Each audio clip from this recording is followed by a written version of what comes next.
I'm Matt. I'm Anne. And this is 8-Bit Family. And today we have got another movie review for you guys. The first movie, in fact, that we have seen in 2020. And it is a good one, isn't it? Yes. It is a very good movie. End of the review. Yeah, that's it. Game over. So if you like this, please subscribe and share our channel. So I just wanna drop a little note in. I am on the butt end of being poorly, thus the rug, the blanket.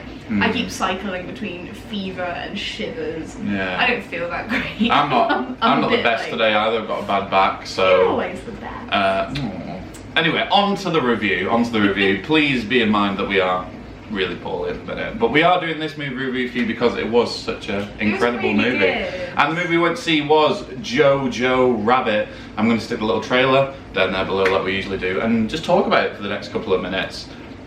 First movie of 2020 that we've seen, absolutely incredible. We weren't actually originally planning on seeing it. No, we weren't. We were going to go and see a different film. I won't say what. Jumanji. Well, we were going to go see Jumanji, weren't we?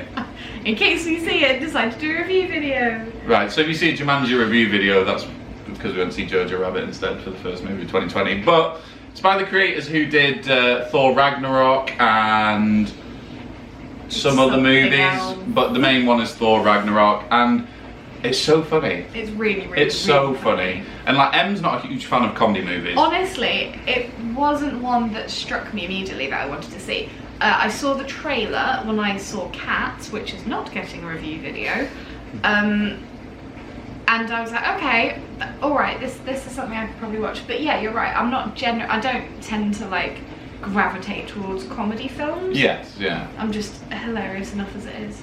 But to give you a brief summary without spoiling too much, Jojo Rabbit is about a young 10-year-old boy. As opposed to an old 10-year-old boy. A young 10-year-old boy who's living in Nazi Germany. He's a member of the Hitler Youth, and his imaginary best friend is Adolf Hitler. And yeah, it's just, it's weird. I wouldn't know how to describe it because it is a comedy movie, but it's also a feel-good movie. It's also quite tragic. It is, yeah. I'd say comedy and feel-good. There are some moments that are quite harrowing. Yes. Because the rest of it is very tongue-in-cheek, very funny. They kind of hit you harder, don't they? Yes, yeah. Rabbit Luigi, one of the YouTubers I follow, described it as emotional whiplash, which I think is a really good term for it. Like when you're so happy and then the sad stuff hits you even harder. Yeah. But no, it's I was thinking, how are you going to do a comedy movie about one of the most horrific times in history? Being a history student myself, and having studied German history in particular, there were some atrocities, some absolute atrocities that you don't even hear about unless you study that kind of stuff or you have relatives who were there. And I was asking myself going into this movie, how are they going to do a movie that talks about these sensitive subjects but is so tongue-in-cheek funny? And I think even though it is hilarious and the jokes they come out with are really, really funny, I think they do it tastefully. At no point I was sat there going, ooh, or oh, this is going to get a slate. And do you know what I mean? My consensus is that the jokes were completely so over the top and so funny. Because, we're laughing at it. We're laughing at the atrocity of it all.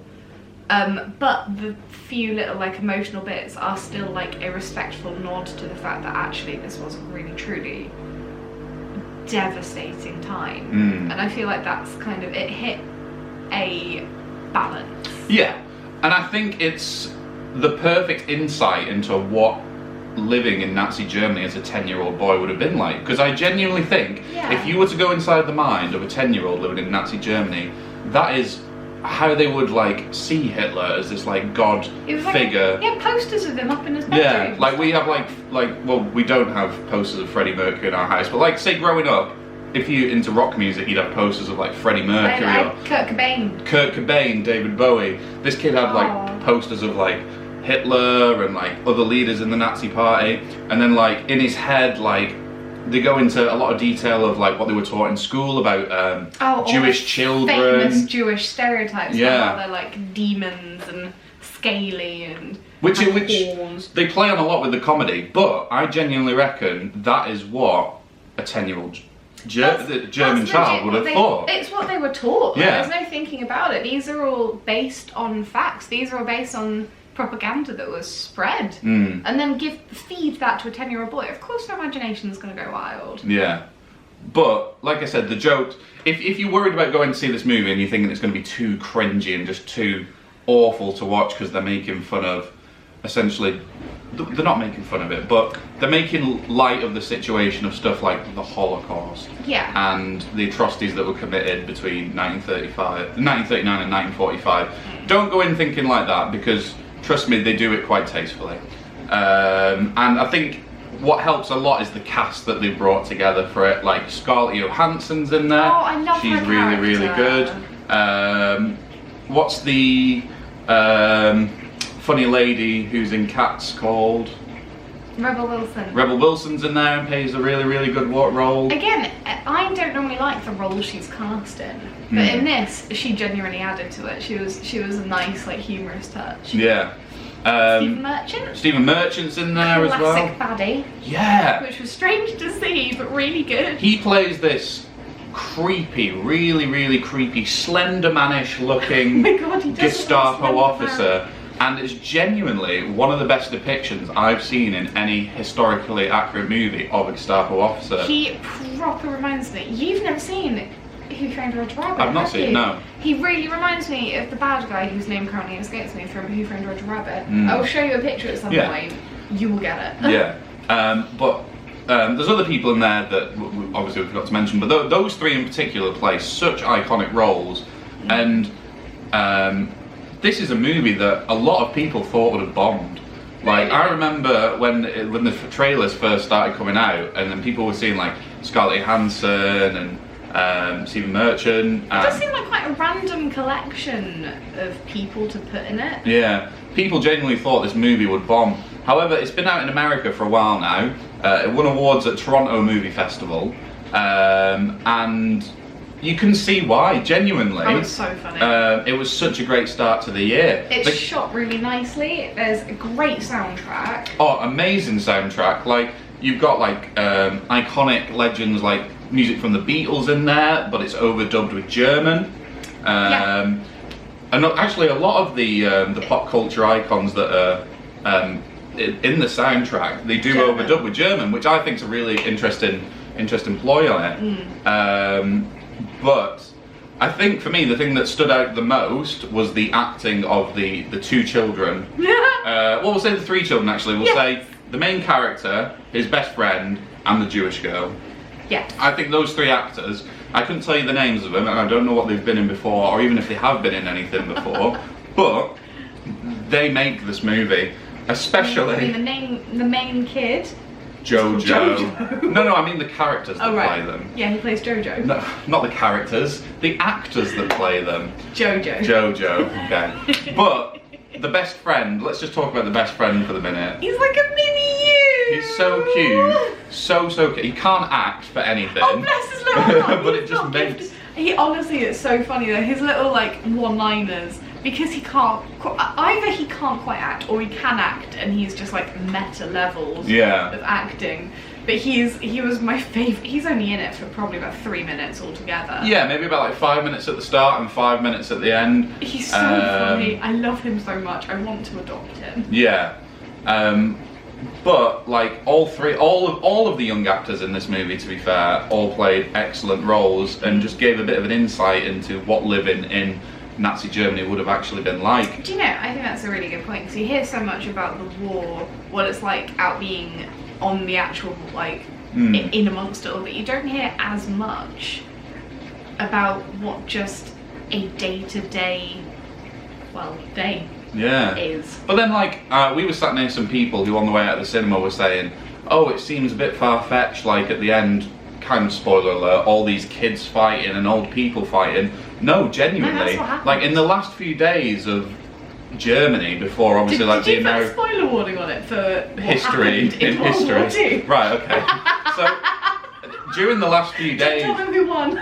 During the last few days of Nazi Germany, when like the Americans and the, are you quite finished? No, I feel so sick. when the Americans and the Russians were encircling, it was just like a fight to the last man. They like were desperately scrambling for anyone who was the mobile. young, the old, everyone. And like there's a bit in it where Jojo's friend, the little fat funny kid, picks up a Panzerschreck, like a bazooka, and he's like, "Oh hey Jojo," drops it on the floor because it's too heavy, and then it like blows up a church, and it's so funny. It is because like the kids, aren't they? At the end of the day, they're not soldiers, No, of course and they are. they would have thought it was all fun and games. And it's like I said, you think it's going to be tongue-in-cheek, you think it's going to be insensitive, but it's shot masterfully. Yeah, I really do think it's done so well. And I think as well, like, obviously, the whole theme of the movie is obviously this young boy whose imaginary friend is Adolf Hitler. We can't ignore the fact that the guy who plays Hitler is astonishingly Such amazing. A good take on Hitler. He is sassy and funny. Looks like him, sounds like him. If Hitler was sassy, then I imagine that is what he was like. The one-liners, again, incredible. This so weird. Really, really weird. It shouldn't work, should it? It shouldn't, but it was so good. It just does. It's one of those movies where a lot of people have been asking me since I've come back from seeing it, how good is it? What's it actually like? And I struggle to put it into words. It's one of those movies where you have to go and see it for yourself because it goes from 0 to 100 in like no seconds whatsoever. You know what I mean? There's no. It's very strangely paced, isn't it? You've either It's got good like pacing. yeah, you've either got tongue-in-cheek comedy or absolutely tearful, harrowing emotion. There were only a couple of moments. I do not go into this thinking it's going to be up and down, up and down. There were probably only 2, maybe 3 moments that you are suddenly like, oh, this all got a bit real. But then it hits hard. They're the moments in the movie that hits hard. And when you go, at the end of the day, this is a movie about a war and a period of history where a lot of people lost their lives. And again, they master the comedy perfectly, the directors and producers of this film, and they also master the historical accuracy and the emotions that would have been felt during that time as well, I think. I thought it was really tastefully done. And yeah, just a great start to 2020 really in terms nice. of movies. I was just going to say, it's a really nice, satisfying ending. Yeah. Oh, yeah, definitely. Like the last little scene, I'm not going to spoil it because it's like an ongoing thing, isn't it? Yeah. And just, yeah, it does give you that warm, fuzzy, like feel-good feeling at the end. I will definitely go and watch this movie again. Without a doubt. I'm actually going to consider going and see it in the pictures again with some mates because I really enjoyed it. I thought, like I said, best start to a year in terms of films that we've had in a couple of years. 2020's film bar is now set extremely high. As you'll have seen from our reviews on the channel, 2019 was quite disappointing in terms of movies, in my opinion, and you'll probably agree with me there. Yeah. Above average at best, I'd say 2019 There were was. a couple of good ones, and then a couple of stinkers. Yeah. So to get off to such a good footing in 2020 with Jojo Rabbit, I'm excited to see what the rest of the year holds for us. And I think if we were to review it individually and give our own kind of score and critique on it, I would give it probably an 8 out of 10. It's a light-hearted comedy movie that also touches on the realism of war. And whilst others have tried to kind of capture that comedy about such a serious point in history, I don't think anyone or any film has done it as good as Jojo Rabbit has. I'm going to give it a 9. I really, really liked it. I did feel like there were just a couple, only sort of 10-minute patches where I did just want things to move along just a little bit. But that is just my own preference. Do not let that like tarnish your view of it. I'm giving it a 9 out of 10. Clearly, I really liked it. But yeah, definitely go watch Jojo Rabbit in the cinemas. please do. It's only been out like a week and a half at this point, so you've got plenty of time to go and see it at the pictures. But yeah, that does it for this episode of 8-Bit Reviews. We're going to be going seeing plenty of movies in 2020. There's loads of cool stuff coming up. Obviously, you went to see Cats the other week, but we're not going to review that We're not talking about that. It's yeah, not good at all. We're going to go see Jumanji, hopefully. This weekend we're going to see 1917, which I am so hyped for.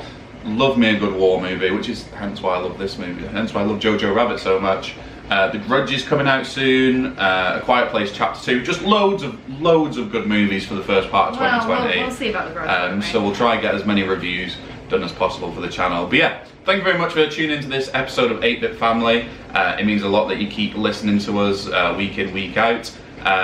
So yeah, if you enjoyed what you saw, don't forget to hit that ding-a-ling-a-ling-bong bell. Ding-a-ling-a-ling-bong bell. Oh, we're evolving. Oh no. Oh no. Yeah, hit that whatever bell it is, and don't forget to hit the subscribe button. Did you click? I did. Every subscribe counts. But yeah, that'll do it from us. We are very poorly, very tired, and we're probably going to go to bed now, even though it's about 7 o'clock. So yeah, see you in the next video, guys. Bye.